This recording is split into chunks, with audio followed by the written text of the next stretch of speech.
In 1984, there lived an old widowed lady by herself in a two-story house who was completely immobile and bound to her wheelchair. Ever since the mysterious death of her husband, she required the aid of a carer who would visit her daily to help her with everyday tasks.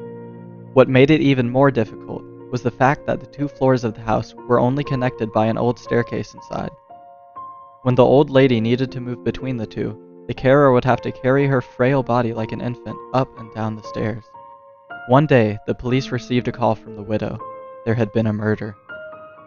Since police units were scarce at the time, and the murderer had already fled the scene, only one detective was sent out to conduct the initial crime scene report. He arrived to see the carer's body splayed out on the floor with her vocal cords ripped out in a pool of blood on the first level of the house, with the old lady atop the staircase in her wheelchair watching him, still and silently, seemingly in shock. He could immediately rule her out as a suspect due to her inability to move up and down the stairs and because she was trapped up there at the time the murder took place. It was similar to the death of her husband many years ago, who had suffocated in his sleep on the couch downstairs.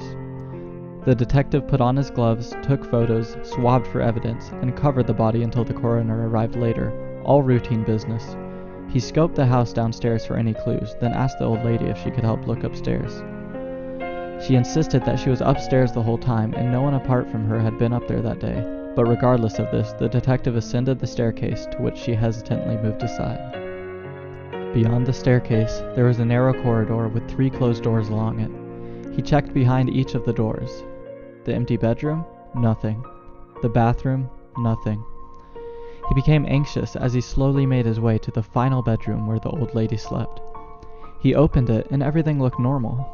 A bed, a wardrobe, and a bedside table with a lamp. He checked every wall of the room in horror, as it was not what he discovered, but it was what he didn't discover that made him stop dead in his tracks and slowly reach for his gun in its holster. It was a detail so minor that they had completely overlooked it in the last investigation of the husband's death. There was no phone upstairs. He suddenly heard a noise as he withdrew his gun and rushed out of the room, only to find an empty wheelchair atop the stairs.